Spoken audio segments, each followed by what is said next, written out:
বসানো হয়ে গেছে। এখন এই পুঁই শাক দিয়ে দেওয়া হলো। ছাদ থেকে একদম টাটকা পুঁই শাক। আপার কাছে পুঁই শাক টেনে নিয়ে চলে আসছি, আপাকে না বলে। তো এই যে মাছ দিয়ে দেওয়া হলো, নলা মাছ, ছোট বড় মিলিয়ে দেওয়া, পানি দিয়ে এটা সিদ্ধ।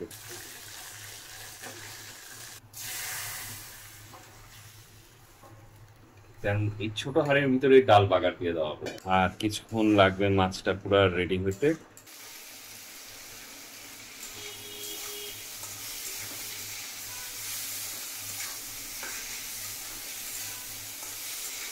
আজকে টমেটো আলু দিয়ে মাছ রান্না হবে, কিন্তু সাথে পুঁই শাক, সাথে যে পুঁই শাক নিয়ে আসলাম, পুঁই শাক, আলু আর টমেটো দিয়ে নলা মাছের ঝোল। আর ডালটা দেখায়, আর ডালে আমটা দেখান তো উঠায়। এই যে কাঁচা আম দিয়ে ডাল।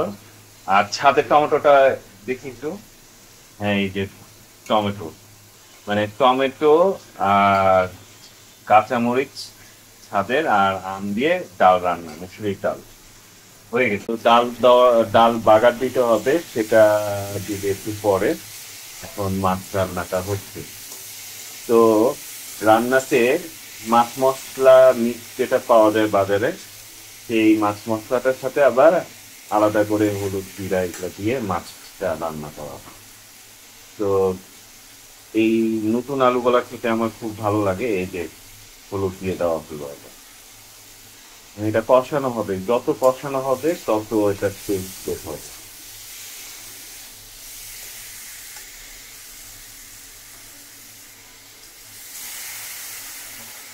এত পানি দিয়ে দিবেন কষানোর জন্য?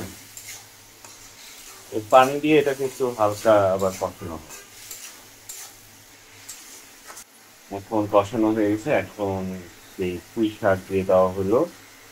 ছাদ থেকে একদম টাটকা পুঁই শাক। আপার কাছে পুঁই শাক টেনে নিয়ে চলে আসছি, আপাকে না বলে। আপা হয়তো রাগ করবে দেখতে, কিন্তু এই পুঁই শাকের টেস্ট অনেক মজা। আমি ছাদে গেলে আসলে বুঝতে পারি না কোনটা কার গাছ। তো উম, যেটা আমি মনে করছি এটা বুঝি নুসরাতের গাছের শাক। তো শাক দিয়ে পুঁই শাক, পুঁই শাক একসাথে অনেকগুলো কিনাটা লস। মানে এত পুঁই শাক খাওয়া যায় না, ওই 4-5টা পাতা হলেই আমার হয়ে যায়। তো এই পুঁই শাক দিয়ে, টমেটো দিয়ে, আলু দিয়ে কষানোর পরে মাছ ভাজাটা দেখেছি, এই যে মাছ ভেজে রাখা হয়েছে, এই মাছগুলা দিয়ে দেওয়া হবে। এখনই দিবেন? তো এই যে মাছ দিয়ে দেওয়া হলো। এখন এই খাবারগুলা খেতে এত মজা লাগতেছে।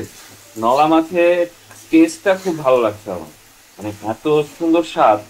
কিন্তু এই মাছের কাটার যন্ত্রণায় আমি জাস্ট কাটার জন্য একটু মুখে চাপ দিয়ে রসটা খেয়ে কাটা সর থেকে দিই, মানে কাটার জন্য আমার খুব ভয় করে। কিন্তু এই মাছটার থেকে অনেক স্বাদ আছে। দাম কম, মাত্র 250 টাকা কেজি নিয়েছে এই নলা মাছ, ছোট বড় মিলিয়ে দাম। পানি দিয়ে এটা সিদ্ধ করতে দিয়ে দেওয়া হয়।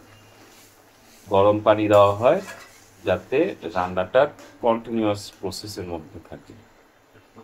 ওয়াও, কি সুন্দর তরকারি আছে। আলহামদুলিল্লাহ, ভালো খাবার খাওয়া দাওয়া করছি। এখন এটা রান্না হতে থাকবে, রসটা জমে আসবে, তত এটা জোশ হবে।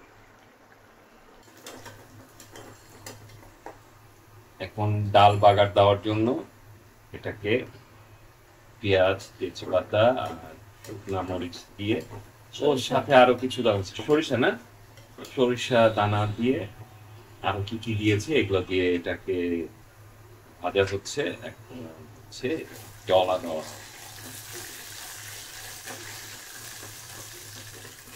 এগুলো হচ্ছে স্পেশাল রান্না, এই ডলা দেওয়ার কারণে ডালের টেস্ট অমৃত হয়ে ওঠে। আর আজকে ডালে যেহেতু আছে কাঁচা আম, টমেটো, আরো মজা।